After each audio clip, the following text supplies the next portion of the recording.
Good evening, everyone. My name is Jeff Lincoln. I'm the Director of Operations with the Jewish Federation of Greater Indianapolis, and I work closely with Grant Mendenhall, our partner and Community Security Director with the Safe Indy Initiative. I'd like to take a quick minute this evening just to go through some information about tonight's presentation. It is a Zoom webinar, which means that we will be you'll be able to see all of the presenters this evening. However, we can't see you. We can't see you, nor can we hear you, but you'll be able to see and hear us. You will be able to communicate with us this evening through the Q&A button at the bottom. So if you have questions as the presentation, as we go through the evening, feel free to put your questions in the Q&A, and then we will collect those, and we'll have some time at the end of the evening to address questions that you put in there. I'd like to take a quick moment just to thank our Safe Indy sponsors for our Safe Indy Community Initiative, which really is every Jewish organization within our local Jewish community. So in alphabetical order, just to recognize AEPI, ARN Funeral and Cremation Services, the Arthur M. Glick Jewish Community Center, Chabad, Congregations Beth Shalom, Bethel Zedek, B'nai Torah, Sharei Tefillah, Eitz Chaim, Goldman Union Camp, Haston Hebrew Academy, Hooverwood Living, Indianapolis Hebrew Congregation, JCRC, Sigma Alpha Mu, and Zeta Beta Tau fraternities, and of course the Jewish Federation. I'm going to turn it over now to Grant Mendenhall, our Community Security Director, to introduce the program and introduce our speakers. Thank you, Jeff. Hi, everybody. Grant Mendenhall. I'm the Community Security Director for the Federation, but I'm really the Community Security Director for the entire Jewish community here in Indianapolis. It's great to be with you tonight. We've got a nice little crowd for a Thursday evening at 7 o'clock, and we really appreciate everybody being here. My remarks are going to be very brief. We're trying to keep this to an hour. I just wanted to mention,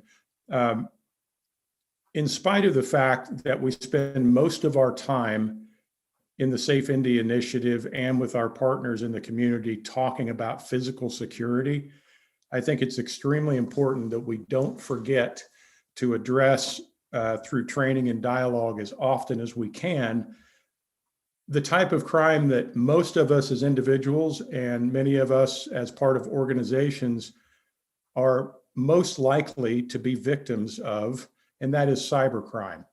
It's a day-to-day concern for us as individuals and also as organizations, so that's why we're here.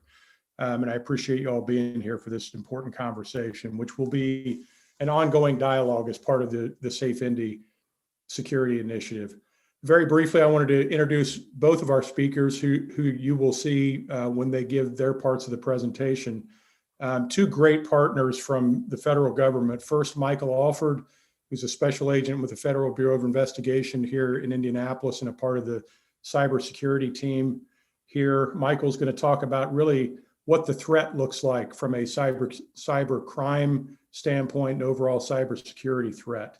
And then Steve Broniarchik, a great partner from the Department of Homeland Security in a fairly recently formed organization called the Cybersecurity and Infrastructure Security Agency. And as part of that organization, Steve is a longtime partner here in the state of Indiana and currently serving as a physical security advisor for DHS and CISA. So with that, I will turn it over to Michael to start his presentation. Thanks again, everybody.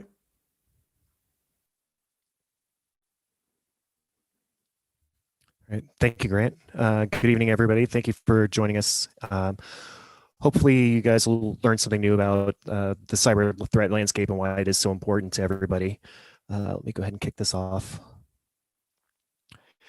And it's one of those things that unfortunately everybody's probably already either had to deal with at some level or another. And if you haven't, you probably will. So thank you very much to Grant and the rest of the crew for the Safe Indy community for inviting us here this evening. tonight I'm going to skip over my background information. If any of you have any questions about myself or anything that pops up, please feel free to put the information in there. I have been with the FBI for a little over 12 years now, and I have a degree, master's in digital forensics from the University of Central Florida. So I'm one of those people that kind of lives and breathes cyber, just like Steve is. And what I'm going to talk about is hackers and targets, vulnerabilities and threats, and then why we ask to share information and why we try to get out in front of people like this evening to give presentations. As far as hackers and targets, there's a bunch of different groups of individuals, and we try to put them into different categories. So fortunately, the ones that are most common are on their left-hand side. They're also the least sophisticated, but you're also most likely to be victimized by them. When we start working up towards the red side, all the way on the right-hand side, that's more like nation-state activities where they're using cyber as some kind of a component during warfare. The three that we deal with mostly in most communities is hacktivism, which is basically defacing on the internet. Graffiti type spray paints. It's kind of disruptive, but it's not terribly destructive. From the criminal side, it's the kind of things that you would normally think about. It's people trying to steal information, personal information, financial information, sometimes money itself, and then basically try to get some kind of a benefit out of it. The insider threats are the ones that we're most worried about because it's people who have legitimate access, typically within a corporate network, and then they're using that access without authorization or to steal things from the company. Espionage, it's basically the same thing, but state-sponsored, where somebody within the organization or somebody from outside the organization tries to break in and steal things. Terrorism, terrorist use of the internet can vary anything from communication and coordination, propaganda, all the way up through some kind of an attack on an infrastructure. And then warfare, like I said, fortunately, we don't see too much of that here within the United States, so I'll just skip over that completely. The types of things that they're looking for are usually like money or financial information. So, bank accounts, financial transfers, I'll talk about that in a little bit, but it can also be financial information. So company plans, basically where a company is going to be in 5 years or 10 years could also be very valuable to an adversary because it lets them know where their competitors are going to be. Might let them get something to product or a product to market maybe a year or two faster than, say, like you would. And because of that, they may have more market share, even though it's an inferior product. They could still do a lot of harm to your company. Your computers and files, I'll talk about this a little bit more as well, but it's one of the most common things we also see is ransomware, where they get into your computer and kind of hold it hostage. Intellectual property is something that I mentioned earlier. It could be research and development, strategic plans for people who deal with a lot of money back and forth, or donors. It could be donor lists. Industrial control systems, what I'm talking about there is typically more towards like critical infrastructure, but it could also be anything from like heating, ventilation, and cooling in a large size building has industrial control systems in it that could potentially be modified by somebody on the outside, whether it's malicious or they just happen to come across it and start messing with it because they can't figure out what it is that they're doing. National security information is probably the last bucket, and I'll just skip over that as well. The primary thing that we're seeing within the FBI right now is what we kind of consider a business email compromise, which is basically a fancy type of financial fraud that's been going on for years. What they'll do is they'll target small to medium-sized businesses, sometimes large businesses, and personal financial transactions. So if you think about like home closing, new cars, anything as far as auctions where you might be buying something on eBay or some other service like that, and transferring a large amount of money back and forth. So what these individuals do is they find out what's going on. They'll typically target people within human resources departments, or they'll pretend that there's somebody within an executive management role within an organization. They'll try to get it into the accounts, get access to it, and either create like a new wire transfer or modify existing ones. So we see a lot of these in construction companies. We see a lot within companies that deal with a lot of money transactions going back and forth. Home closings is also something we see, as well as commercial real estate. Trying to think of, so as you can see from the numbers on there, 12.5 billion lost in 78,000 plus reported incidents since 2013. As far as preventative measures, multi-factor authentication For those of you who don't know what multi-factor authentication is, you're going to hear it a lot this evening through my presentation as well as Steve's presentation. But it's something that you have and something that you know. So the something you know is like a typical password. The something you have could be verifying that you have an email account or a cell phone that's connected to your account where they send you a 6-digit PIN. If you have the capability to use those within your organization, I highly recommend adding those in.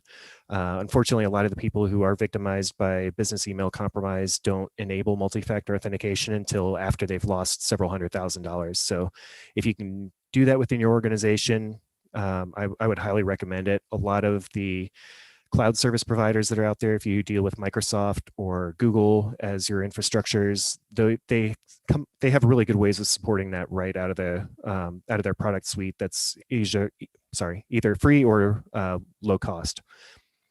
One of the other things you can also do is request out-of-band verification for new or modified wire transfers, especially where there's some kind of an overseas bank account involved.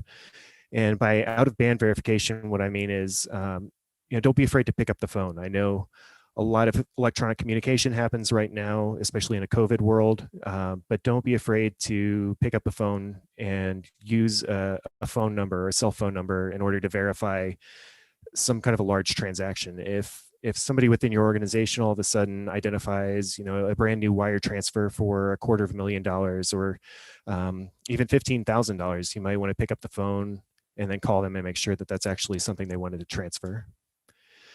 The other second big thing that we're seeing, and I'll spend a little bit of time on this one as well, is ransomware.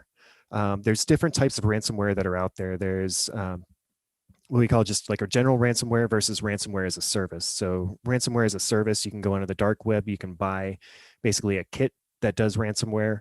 You put your own custom information into it. The bad guys basically maintain the infrastructure. They give you the malware that you need, and then how you deploy it is basically up to you. Because of that, it causes a lot of different attack vectors. I'm sure anybody who's kind of watched the news recently has probably seen stuff on SolarWinds. Not to say that people could use SolarWinds as a way to deliver ransomware, but it's something that they'll use similar to that, where they can identify a vulnerability within either software that a company uses, or they could use phishing. We actually had somebody this afternoon I have to do a victim notification for, where an individual received just a regular email. They clicked on a link they shouldn't have without realizing it at the time, put some software on their computer, and now it's basically a ticking bomb until that particular ransomware goes off. We've seen a bunch of different ransom amounts, anywhere from $300 all the way up to $3 million, I think is the largest that we've had reported. It seems to be going up in recent past because people are getting cyber insurance. And because of cyber insurance, a lot of these insurance companies are more willing to pay. And it's made ransomware extremely lucrative for anybody who's actually using it overseas or within the United States, although most of it is overseas. One of the biggest issues that we're running into right now is that law enforcement as a whole, we used to be able to provide decryption tools for a lot of these malware or ransomware variants as they would come out, maybe not immediately, but 6 months, 12 months later. Unfortunately, a lot of the bad guys that are doing this have kind of figured out that we're doing that and have built in protections in order to keep that from happening. So, it's the proverbial cat and mouse game. Every time they do something, we try to improve our way of identifying those attacks. Like I said earlier, too, sometimes before they've even happened. But that's also causing the attackers to, up their game as well, and constantly be agile and moving and making things more difficult for us to detect. A lot of the ransomware that we do work as well, like I said earlier, would be preventable through multi-factor authentication. I'm going to go over the state-sponsored stuff pretty quickly and get to Steve's part and try to save a lot of room at the end for questions. I'll go through these pretty quickly. Iran's one of the countries that we've talked about publicly, both us, CISA, and DHS prior to them splitting off CISA. The interesting thing about this particular Iranian group is that they're actually a contractor for the Islamic Revolutionary Guard Corps. So it's a legitimate company, or at least semi-legitimate company in Iran. And they're hired out by a branch of their military to basically conduct attacks around the world. They stole over 30 terabytes of data. from victims including the United Nations, over 140 US universities, 175 foreign universities, Department of Labor, and 5 state governments. Indiana was actually one of the named state governments in there, as was Hawaii. So a bunch of different victims. So changing gears slightly to Russian state-sponsored activity. The US government as a whole identifies them as Grizzly Step, and basically anything that we attribute to Grizzly Step will also say is, you know, Russian state-sponsored or Russian intelligence services. That is obviously a very big bucket. That would be like saying it's the US federal government. And then drilling down into those particular groups is where things get classified very quickly. So we've started publicly attributing activity and cyber attacks to this Grizzly Step since 2016. Basically around the time of the 2016 elections, there was a lot of the Russian interference. We did decide at that point as the FBI and DHS to start releasing information on those different attacks. Since then, there's been multiple technical alerts, and they're pretty much going after everything you would think of. Fortunately, not as much like small companies. They're going after the bigger ones where they can get intellectual property or information about what the US government is doing. For Chinese state-sponsored attacks, this is a kind of an interesting one as well, because it does touch into a lot of what the normal average American citizen would have access to on a regular basis. So these particular people on the left-hand side are for People's Liberation Army military officers, members of the 54th Research Institution, and they were responsible for the Equifax breach in 2017. So most of you were probably affected by that. It is the largest breach in history, at least up to this point. The attacks were conducted over several weeks, and they were extremely difficult to find because they used a lot of different servers in a lot of different countries. For those of you who aren't familiar with C2 infrastructure that you see there on your screen, that's command and control. And instead of using, you know, a computer from China where they would reach directly into Equifax's network, they would bounce that traffic through a bunch of different servers. So we identified at least 34 servers in at least 20 countries. Part of the other factor too is that because of the way the sophistication level of this particular group, it wasn't actually identified by Equifax until months after the attack. So if you can figure out, you know, or look back at the attack, it occurred in September 2017, and 3 months later, Equifax identified it. We didn't actually indict these individuals until February 2020. So, you know, it's a long, drawn-out investigation in order to get all of these different pieces of information from all these different countries. Other notable Chinese bulk PII thefts, and these were attributed by Attorney General Barr during a presentation that he made early last year. Marriott in 2014, their database was stolen, over 500 million guests, and basically the adversary was able to get credit cards, addresses, passports, email accounts, all those normal things that you would use to book a hotel room. In 2015, the Office of Personnel Management was compromised, 18 million victims.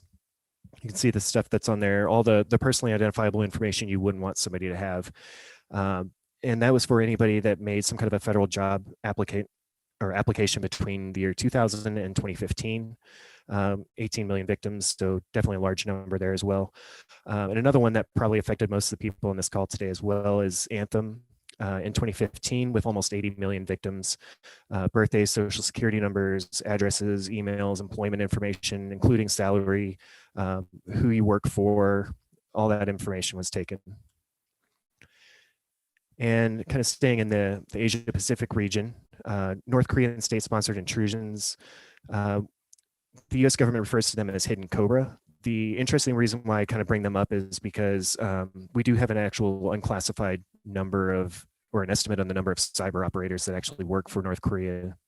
And as you can see, between 3,000 and 6,000, and if you can imagine, if North Korea has 3,000 to 6,000 people who go to work every day to conduct attacks in the United States and elsewhere, you can kind of imagine if you take that number and then spread it out to a country the size of China or Russia, basically kind of what the US and our allies are up against on a regular basis. The interesting thing about North Korea as well is that they do launch disruptive as well as destructive attacks. So they're getting into the network, they're taking data, they're making things a little bit difficult to use, but then they also come back every once in a while and actually destroy data. So this this slide that I used earlier, this Wannacry ransomware, was actually generated by the North Korean government and deployed around the world as a way for them to do fundraising. At that particular time, there was a lot of embargoes out, and what they were trying to do is figure out a way to develop money where they could actually get money into the country, because the banks wouldn't send in anything back and forth. The US, as well as most other countries, were basically protecting anything from getting into the country. So they had to come up with some creative ways to do it themselves. And that is what they came up with. As far as vulnerabilities and threats, this is kind of a good block I stole from ICS CERT or DHS several years ago. I haven't seen a number since then. But this is pretty much what we see on a regular basis. Is the vast majority of intrusions are usually some kind of a spear phishing or a phishing attempt into the network. The unknown portion on the left is slightly larger, and the reason why I like this slide as a whole is because a lot of times, unfortunately, by the time we show up on site, it's really difficult, if not impossible, to figure out where things were. Either the logs have been encrypted in the case of a ransomware intrusion, or in the state sponsored realm, which I work in quite regularly as well, is the issue with that is a lot of times, looking back at the intrusion, the adversary has been on the network for 6 months, sometimes a year, 2 years before anybody actually identified it. So by the time we get out there and we start looking around, the original log files, or sometimes even the original computers, have been decommissioned and are no longer on the network. Here's what a phishing message would look like. And as you can see, it looks like it might be legitimate. This is one I actually received into one of my accounts. And because of the way it comes in, you can't really tell which email address it comes from without doing a deeper dive into it. You can see it looks like it may or may not be legitimate. I did white out my email address in the bottom, which is why there's that weird gap down in the bottom. But they include privacy information. They include an unsubscribe link. But if you actually were to hold your mouse over some of these icons, for you who haven't seen this before, you can kind of hold over it, or if it's on a mobile device, if you kind of click on you can actually see where it wants to take you. And as you can see from the bottom, that's definitely not FedEx. So this is kind of a simple explanation, but is frequently how they can get somebody to click on a link. Like I mentioned earlier, that individual at a victim here in Indiana who clicked on a link and is now, just a matter of time before the adversary flips a switch and their network is encrypted. Part of the issue too, especially on the state-sponsored side, is that it's not just a phishing link. They do a whole lot of background. This is what we would look at as far as a spear phishing attack, where this particular individual doesn't actually exist. There's an adversary that created a whole background for this particular person just for the point of spear phishing defense contractors. So you can see they developed a Facebook profile, they developed a Google profile, they developed a LinkedIn profile, and then they're basically using that to kind of build their bona fides and make it a little bit more, pass the smell test. If somebody looks at it and says, okay, this person's communicating with me, are they actually a real person? They dig into it a little bit. It's like, yeah, it looks like she's actually a real person. She's looking for a job, coming out of the military. Okay, I'll click on that file she sent, and then introduce problems into the network. So I'll talk about information sharing real quick. One of the reasons why we always try to get out in front and into the community is because we want to work with people before there's some kind of an incident. It allows us to share extra information with people. It enhances law enforcement operations. And it's a really good way of building comfort before there is an actual issue. It gives us an opportunity to kind of talk about reducing costs related to cyber attacks, getting us information faster, how people can avoid it by using things like multi-factor authentication, or just being aware of the adversary that's out there. And part of it too is there's a lot of resources that we can bring into it. Grant did a great job of kind of bringing in the federal government because of his background in the government. But a lot of companies don't have that resource. So if somebody was to reach out to either myself or Steve, who you'll hear from next, we know each other pretty well. We can bring in the other agencies as appropriate. And it's not just CISA and FBI. There's a lot of other agencies that we work with on a regular basis in the event of some kind of an intrusion. So as far as what the FBI does, the FBI is more like we're focused primarily on investigations and a little bit on mitigation and protecting things from happening. CISA, I'm not going to jump into it too much because I know Steve will talk about it, but basically they're more concerned about preventing the actual attack from happening in the first place, and then getting indicators so that they can use those indicators if somebody is compromised in order to protect other people. So what we do is we have the ability to investigate with technical resources, forensics, whether it's stuff that has to go back to a lab here in Indiana or back to the national lab. We look for patterns and links and activities. So if you see something suspicious and you reach out to us, which hopefully at least one of you will do at some point, and if you do see something suspicious, reach out to us. We might be able to say, oh, that's this particular threat. Be looking for these other 10 things as well.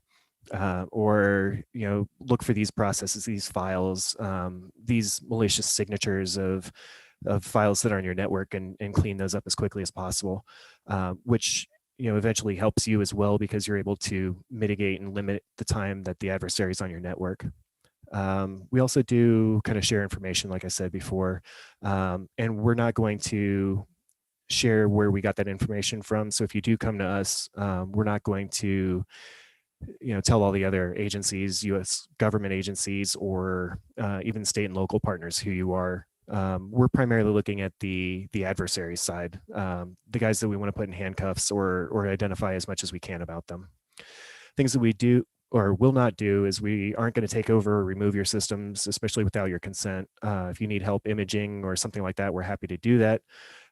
Imaging is where we take a copy of a computer, copy everything off the hard drive, and then use it for forensic value.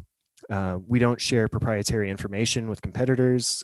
We never provide information to media or the shareholders without your permission. And we also don't repair your systems. We'll give you everything that we can to help you repair your systems, but we're actually not going to be the ones that'll do that. And again, we're not going to identify either you or your institution without your consent. So I'll leave my contact information up here for a second. I'm also happy to provide that later. I will copy and paste that into the questions box for anybody who wants to kind of write this down and reach out to me at any point with any questions. Thank you very much.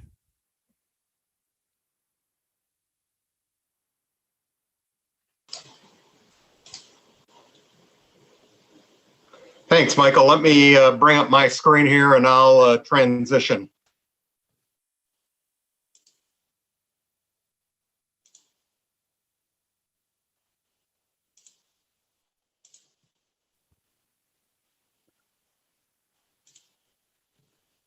Thanks, Steve. While you're getting that ready, Michael, if you could, instead of using the Q&A, if you want to put your contact information actually in the chat, that would be a better place for everybody to see that.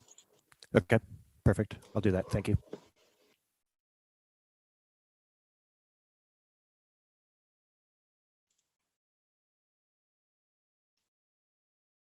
You still have me there, Jeff? Yes, we do. Go ahead and hit slideshow, and that should blow it up for everyone. Right. I'm just waiting for Mike. When I brought in the slideshow, it somewhat jumped a little bit. So okay.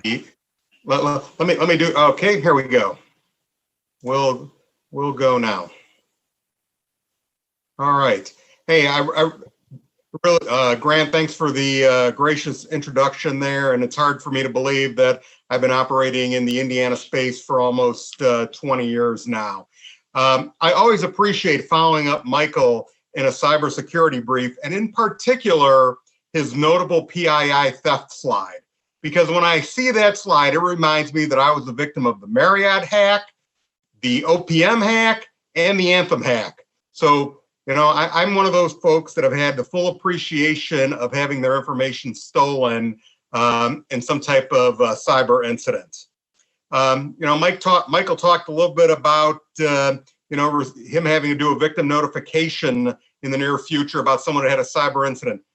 The purpose of my presentation is so that you will not have to get a victim notification call, as well as being prepared on how to protect your network.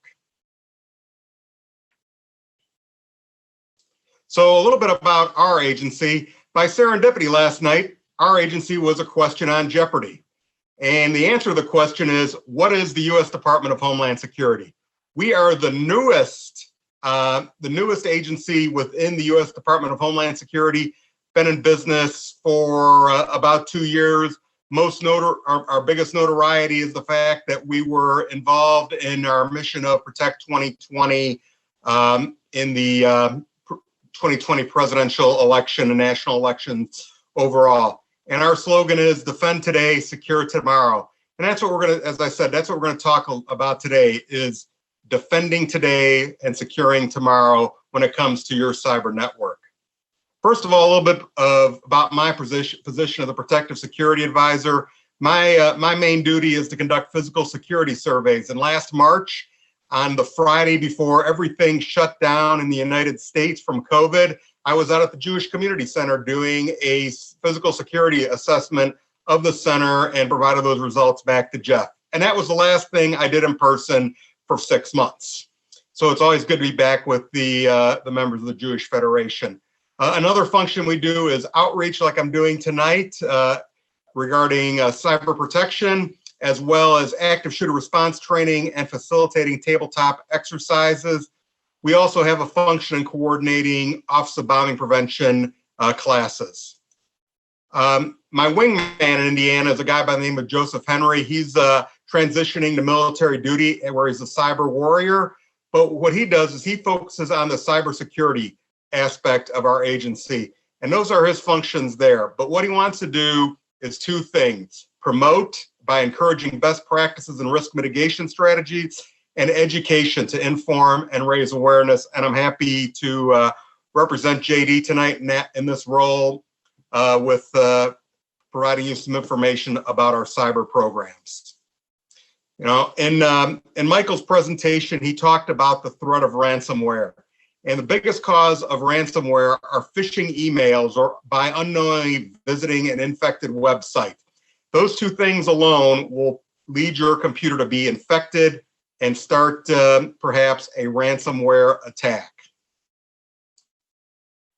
A little bit about ransomware. If you go to the upper right-hand corner, for a typical organization, it's about $84,000 to recover from a ransomware attack. That's a lot of money for a company. It's really a lot of money for a nonprofit organization or religious organization. That's why it's important to be able to take these measures up front to prevent having to pay out that money. I was meeting with another religious group last week, and they talk about the number of breaches that they've had in their local organization. And not only do they have to pay to repair their network after some type of ransom attack or other breach, they have to pay for the credit monitoring for the victims whose personal identifiable information was stolen. So there's a double cost on top of that. If you go to the upper left-hand corner, it talks about the fact that last year, almost $1 billion was paid in ransomware payments. So clearly, it's a lucrative crime for those that are involved with it, and they're not going to stop. And the last proportion is there's been a 56% growth of ransomware attacks in 2018 and 2019 when the last statistics were available. So this is a genuine threat that we all face as we go about doing our day-to-day business, not only on our home computers, but on computers within your respective Jewish communities. How does ransomware work? First of all, it infects your network. And I already talked a little bit about it. You click on a phishing email. You open up a Word document and it has some virus in it. Or somebody downloads something while your computer is unsecured. How does it work? It locks your computer up. And more importantly, it makes your files inaccessible. So someone tries to get in, someone of your users try to get into the network and they realize they can't get into their files. And now someone at your business operation have come to a halt. And the last thing is you'll receive a notification from the hacker or offender where he tells you how much money they want in order to unlock your computer. So in order to prevent from being a victim of ransomware, we offer some techniques to avoid being attacked. Two things. First of all, back your data offline. so that in the event that you do become a victim of ransomware, you can just say, I've got this data in another server on a hard drive somewhere else. All I have to do is call my IT people up. They can do some disconnecting of your servers, bring your data back online, and you can avoid having to pay the ransomware. The next thing that we always talk about is manage your patches. Patch, patch, patch. We know patching is a difficult thing. It takes a lot of time. It's Tuesday. If it's Tuesday, you might be getting a Microsoft patch, but take the time to patch, because Microsoft or another computer system identifies gaps or weaknesses within their programs, and they send out those patches for a good reason, to make sure that your network and your system is protected. Actions to, if you are impacted by a ransomware attack, ask for help. There are a lot of quality third-party vendors out there that will be able to assist you. And the second bullet is most important. Work with experts. There's a lot of people say, oh, I can help you out with a ransomware attack, but they're not the experts that you need, because this is a very complex attack. And your data is very valuable to your organization. So at this point, if you've been infected with a ransomware attack, take the time, pay the money, work with experts to begin to recover your system. And although you have business things that are going on, you have to prioritize your recovery from the ransomware attack. Because if you don't do that, you will continue to lose time. And if the ransomware hacker, offender puts a time clock on your system, you're losing time to be able to recover your data. And the last thing that I'd like to leave you with about ransomware is practice good cyber hygiene. And I'll talk a little bit about that in the following slide. Don't have everything on one network. Have multiple networks. Segment your networks and review your recovery procedures. Make sure that you have a plan in place. And I'll talk a little bit about cyber planning in the next couple slides. Plenty of ransomware resources that are available. There's a multi-seal document that's available on the internet that all you have to do is US government, Google, or on any search engine, protect yourself from ransomware, and you'll get this US document up there, and it'll provide some techniques and tactics that you can use within your own community to protect your network from potentially being a victim of ransomware. CISA recognizes the threat that ransomware presents to the nation. So earlier this year, we announced our Reduce Ransomware campaign. And the goal of this is to reduce the number of instances of public and private sectors that are falling victims to ransomware. And what we want to do is raise awareness of combating ransomware as part of your organization's cybersecurity and data protection best practices. There's a resource that we've produced that's available on CISA.gov, a ransomware guide that is another version of the document that I mentioned on the previous slide.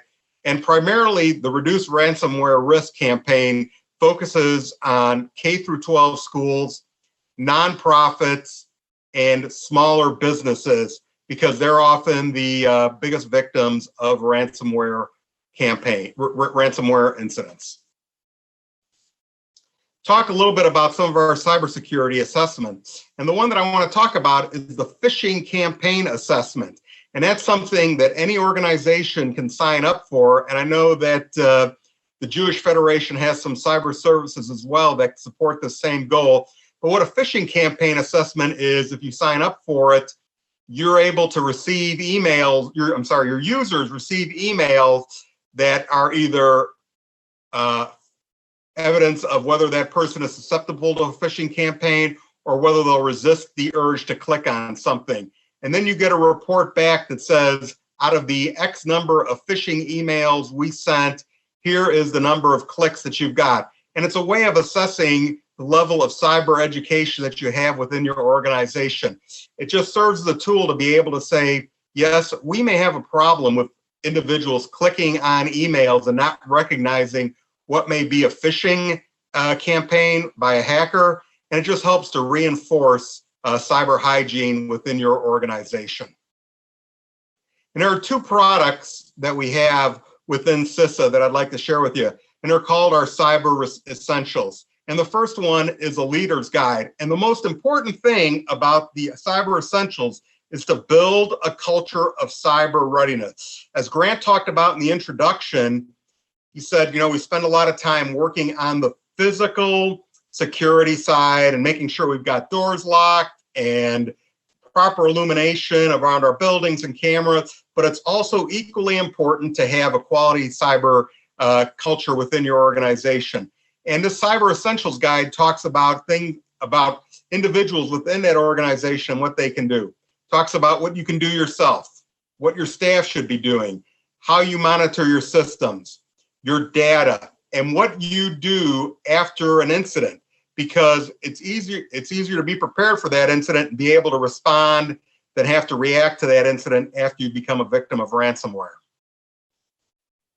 The other cyber essential we have is an IT professionals guide, which allows those in your IT team to have a quick handout to be able to talk to individuals about protecting the network and continuing to build that culture of cyber readiness. And at the top of the slide, there are three things that we need to highlight. First of all, and I've already talked about it, backing up your data. So if you do become a victim of ransomware, you still have that data safeguarded in another location. The second box talks about the same thing that Michael talked about, multi-factor authentication, and the importance that someone has to enter a code to be able to enter your network as opposed to just being able to log on. And something I've already talked about is patching your network as well as ensuring that your programs are up to date. So with these two cyber essentials, not only do you help to build the user and leader cyber culture, but as well the IT professionals can further emphasize building that culture of cyber readiness. Within your own individual organizations, there's some cyber questions that you might want to consider, and I've highlighted some important ones here. There's 10 questions, but there's 6 of them that are really important. Having some type of cybersecurity response, preparedness and response plan. So in the event of some type of cybersecurity incident, you've got a plan to go and refer to. The next one is, do you back up your storage? And this is the third time that I'm foot stomping backing up your storage. 4 other questions are, report cybersecurity incidents outside your organization. And on the next slide, I'll talk about reporting an incident to CISA. Actively participating in local region cybersecurity forums. That's one of the great things that we have here in Indiana is the Indiana Executive Cybersecurity Council, which is run through the State Office of Technology. Really a great organization that provides a lot of resources for groups, both public and private and nonprofit, to be able to ensure they have a culture of cyber readiness. Do you subscribe to messages from US government or some other organization on cyber threats? And finally, as I talked about earlier, making sure that you have an expert team that can help you respond and coordinate and manage cyber incidents. Those are 6 of the 10 questions, and they really help to provide a quick assessment of where you're at with your level of cyber preparedness. The next piece is about incident reporting. You can either call in or you can go to CISA.gov. And on the website, they have a button there where you can click to report a cyber issue. It'll take a report online, you hit send, and it gets filed with the US government. And what's important about that is maybe they might not be able to resolve your particular cyber incident, but you've provided information that helps to say, oh, here is something that we're seeing in more than one area, so that there might be some way that we can prevent someone else from being affected from it.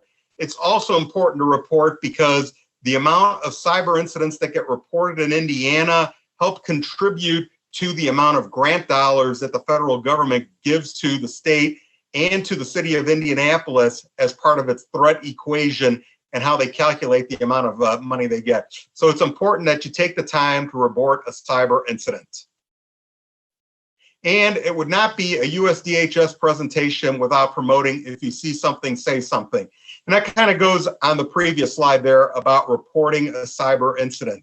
You know, we spend a lot of time talking about if we see something and say something about a physical threat, we need to have the same attitude when it comes to a cyber threat so that we are able to protect our network from some type of hacker or foreign adversary, or be like me, becoming a victim of some type of PII attack, not once, not twice, but 3 times. So again, if you see something, say something, take the time to report it to CISA through CISA.gov. That was my last slide. Here's my contact information.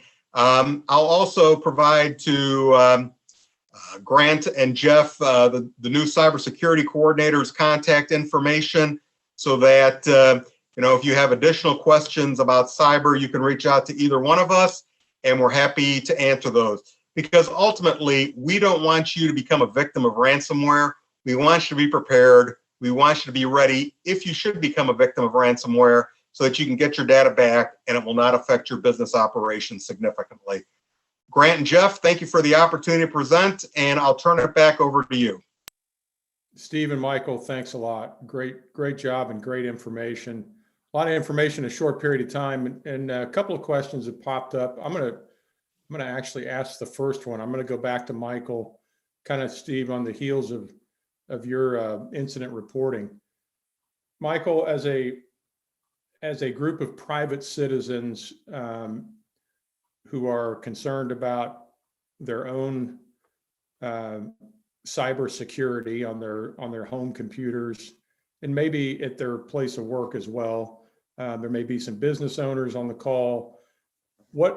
How comfortable should we be reaching out to the FBI if we think we've been a victim of a cyber crime, or if we think we're being phished, or we think there's a possibility we're going to be victimized in a ransomware attack? How comfortable should we be about calling the FBI as the lead kind of response investigative agency, and how do we do that? Yeah, thank you very much. That's a great question. Like I tried to put in the presentation, or tried to talk about during the presentation, please feel free to reach out to us anytime. If you think you've been the victim of an attack, or if you are able to identify that money has gone overseas, please reach out to us as quickly as possible. We have great relationships with banks here in the United States as well as overseas. And if you do have like a business email compromise and money's left your organization, a lot of times we can work with banks around the world in order to get that money back. I had that last month where I was able to recover, I think, about 80 to 90% of the money that went out. Some of it had already been transferred out of the account, but we were able to grab it. Unfortunately, in some instances, that money, as soon as it hits the account, somebody's sitting there waiting for it, and then they transfer it out immediately. And in those kind of cases, there's really nothing we can do. But it never hurts to ask. As far as our division, we have recovered a significant amount of money. Just between the cyber squad and the white collar squad. So yeah, please feel free to reach out to us on either that or ransomware, or just suspicious activity as well. If you see, if you're the IT coordinator of an organization, or the IT coordinator, and they see a bunch of suspicious stuff and they bring it to your attention, or it's something out of the ordinary, please feel free to reach out to us. A lot of times we can look at that data and say, yeah, this is part of this threat. Be looking for them to send these emails or these IP address ranges you can block. And if it's something that we're not going to investigate, I'm happy to tell you that as well. And then typically, if it's something that we're not going to look at, then I would either refer you to a state or local partner. If it's something that doesn't quite reach the threshold of where the FBI would look at things, we'll still take that report because you might be the first of several hundred victims, in which case then it's definitely worth our time and effort to look at it. If it's a smaller one or it's just regional based, then a lot of times what we'll do is we'll give those over to our state and local partners, Indiana State Police or the Indianapolis Metropolitan Police Department. We have task force officers there as well, or Carmel PD. So there's a lot of regions within the state of Indiana and across the country where we can do that if it's something that doesn't doesn't fit quite right with our agency. And obviously, if there's something that we can send over to another federal agency, we have great relationships with them as well. So Secret Service does get involved a lot with electronics crimes, whether it's financial related or computer intrusion related. Michael, thank you very much. And just a reminder for everybody on the call, if for whatever reason, if you don't want to call either the FBI or CISA or any federal agency, or even state and local agencies, if you think you've been a victim or may become a victim, you can always call me, and I will get you to the right place to deal with whatever incident you're dealing with. Michael, I think another quick question that you probably can answer pretty well: are Mac computers less vulnerable to attacks than PCs? It's a great question. Yeah, I just actually answered that one in the chat, but for anybody who's not looking at that, yes, they are less vulnerable to attacks than PCs as far as the operating system itself. It's based, well, part of it is it's a numbers thing. There aren't nearly as many Macs as there are PCs. There's a lot of iPhones out there that run basically the same type of operating system, but Apple is very locked down as far as what they'll allow in their infrastructure. They are still vulnerable. The same types of things that Steve mentioned earlier about as far as updating your operating system whenever patches come out, updating your web browser, any of the software that you have on your computer, including like Microsoft Word or any of those type of things, regardless of what operating system it's running on, is always a best case or best practice. As far as like email and those type of things, it's really not going to make that much of a difference. Outside of ransomware, where you could click on something, there's very, very little Mac ransomware.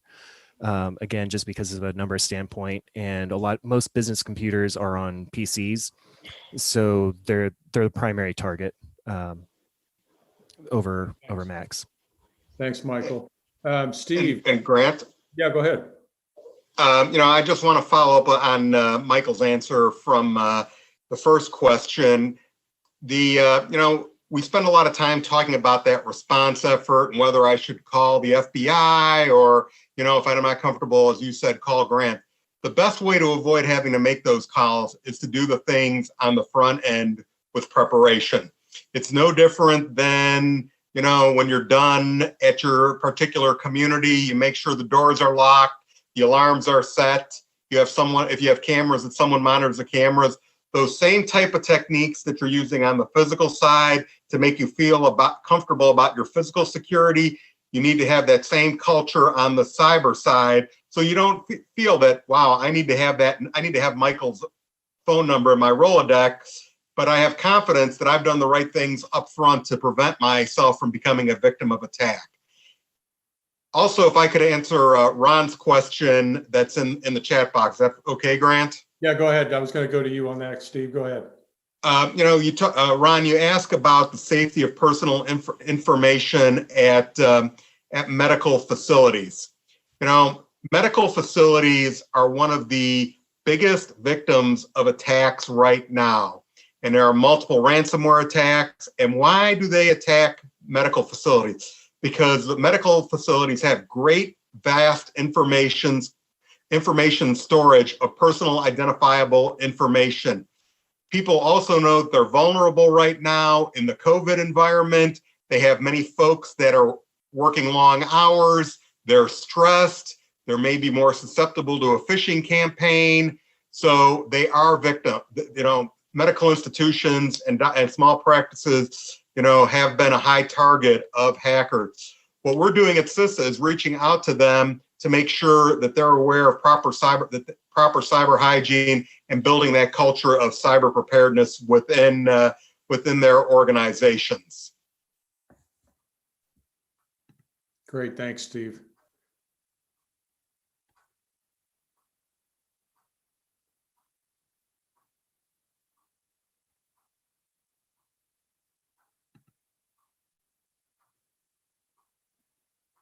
Michael, you want to go ahead and address that last one from LZ? And then yeah, I'm typing a response there because I didn't want to interrupt Steve, but I'm happy to kind of talk about it as well. Yeah, go ahead. For cloud-based systems, basically the big questions that you're going to be looking for are who maintains it and who patches it. So a lot of times cloud providers may basically turn over infrastructure and set everything up, and then it's your responsibility to add the users. It's your responsibility to make sure that everything's being secured properly. It kind of depends on that original contract with you, with that cloud-based provider. There's a bunch of cloud providers out there that do pretty much everything from beginning to end, where they build that security service into it as well, where they maintain the access control, they maintain a lot of the information kind of going back and forth between your organization, their organization. They're the ones that are doing the patching. They're the ones maintaining everything. It's a lot more in depth for them, but at the same time, they offer that as a service.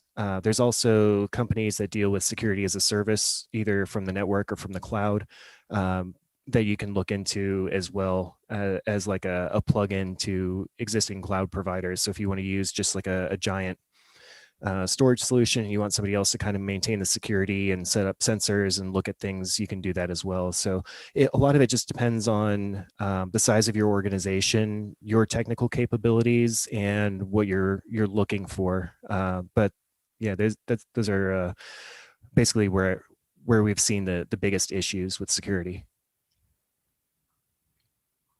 Thanks, Michael. Hey, Steve, you want to tackle that last one about scanning tools and firewalls?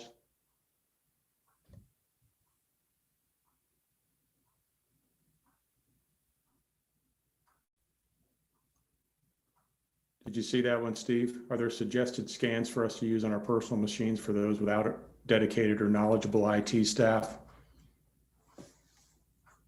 Yes, thanks. It's just standard off-the-shelf software that you can buy. A lot of folks are very comfortable with the McAfee systems. I'm not out here to endorse a particular software, but there are plenty of commercially available softwares that are available, many that come with subscriptions already available when you purchase a computer, that you can subscribe to, that can answer those questions, that can provide those scans and provide those warnings to you.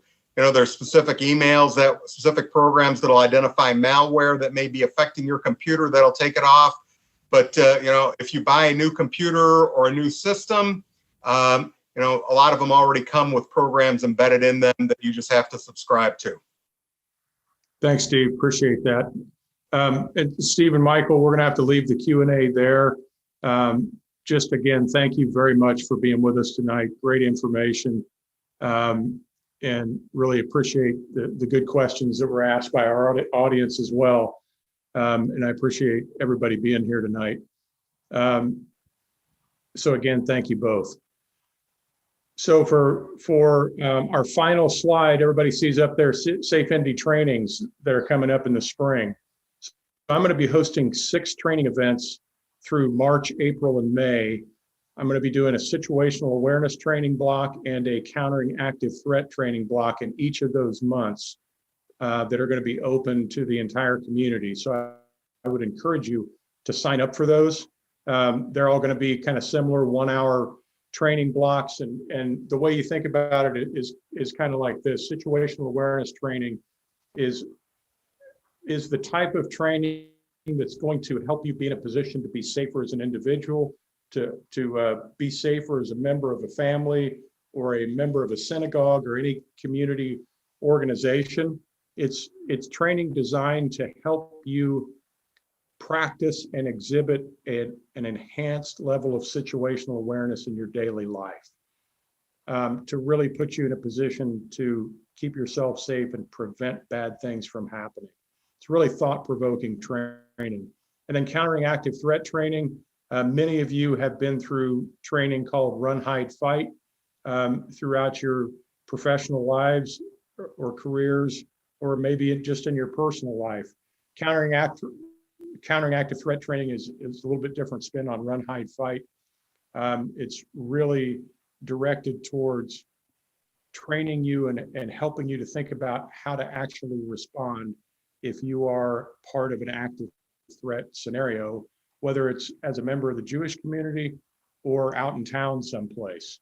And that's the thing to keep in mind for both of these training sessions. When you see these advertised beyond tonight, and you will see these advertised, you're all going to be getting postcards in the mail, and these will all be posted online on social media, on the Federation website, and other places. But just keep in mind that both of these trainings are not, they're designed for my delivery to the Jewish community, but they're not really specific to the Jewish community. So with that in mind, I would encourage you to, when you see an invitation and get an invitation, to invite other people, other members of the community, whether they're members of the Jewish community or not. It's just great training for all of our citizens to have. So I encourage you to participate when those come up. And with that, again, thank you everybody for being here tonight. And we will see you in March for situational awareness training and countering active threat training.